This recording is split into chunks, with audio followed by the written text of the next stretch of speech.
যিজনে কথা ওলাইছে তেওঁকে সোধক। মইতো কৈছিলোঁ যে তেখেতৰ ফ্লপ, আৰু মই আজি যোগদান আমাৰ যিদৰে কাৰ্যসূচী ৰাজীৱ ভৱনত হৈছে আমাৰতো হিট হৈছে, মই ক'ব পাৰোঁ আমাৰতো হিট, আৰু তেওঁতো মানে ফ্লপ হ'বই। আৰু সেইকাৰণে অলপ সময় বিচাৰিছে, ঠেলিবলৈ বিচাৰিছে, লাজ কৰিছে, কেনেকৈ দেখাব চবেই বুজিয়ে পায়।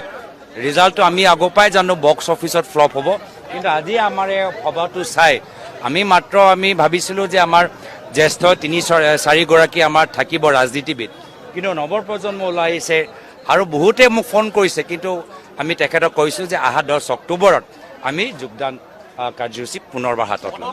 চাওঁ, চিৰিয়াছ মেটাৰটো চবেই হাঁহি আছে। আৰক্ষীসকলেও কেতিয়াবা কয় যে আমাক কি কামত লগাইছে মুখ্যমন্ত্ৰী। দিল্লীত বিজেপি দলে কৈছে যে আমাৰ অসমৰ মুখ্যমন্ত্ৰী ইমানেই মানে পাতল কথাবোৰ কিয় কয়। হ'ব পাৰে মুখ্যমন্ত্ৰীয়ে ইংগিত পাইছে যে অলপ দিনৰ পিছত তেখেতৰ মুখ্যমন্ত্ৰীৰ চকীটো সলনি হ'ব। বিজেপিয়ে যেনেদৰে বিভিন্ন ৰাজ্যত নিৰ্বাচনৰ পূৰ্বে কেলেংকাৰীৰ লগত জড়িত হৈ থকা মুখ্যমন্ত্ৰীখিনিক চকীৰ পৰা আঁতৰাই দিয়ে, সেই একেই অৱস্থা তেখেতৰ হ'বলৈ গৈ আছে। আৰু সেইকাৰণে আজি তাৰিখত তেখেতৰ চেহেৰাও বেছি ভাল নহয়, কথাবোৰৰ ভিতৰতো বেছি গাম্ভীৰ্যপূৰ্ণ কথাবোৰ আমি শুনা নাপাওঁ। আৰু অভিযোগবোৰো এনেকুৱা এটা অভিযোগ যি সকলোৱে জানে যে পাতল আৰু ফ্লপ।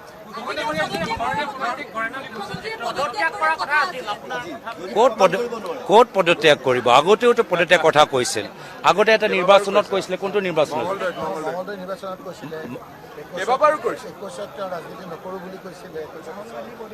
তো তেওঁতো নিজে কৈছে মই 1000 মিছা কথা ক'ব পাৰোঁ। হিমন্ত বিশ্ব শৰ্মা, মই 1000 মই মিছা কথা ক'ব পাৰোঁ। তো এইটোতো মিছা কথা। তো পূৰ্বে মংগলদৈতে হওক বা 21 চনতে হওক, এইবোৰ চব মিছা কথা। আৰু সেইকাৰণে তেখেতৰ যিমানবোৰ কথা কৈ থাকক, ৰাইজৰ মাজত তেখেতে আজিৰ তাৰিখত বিশ্বাসযোগ্যতা হেৰাইছে।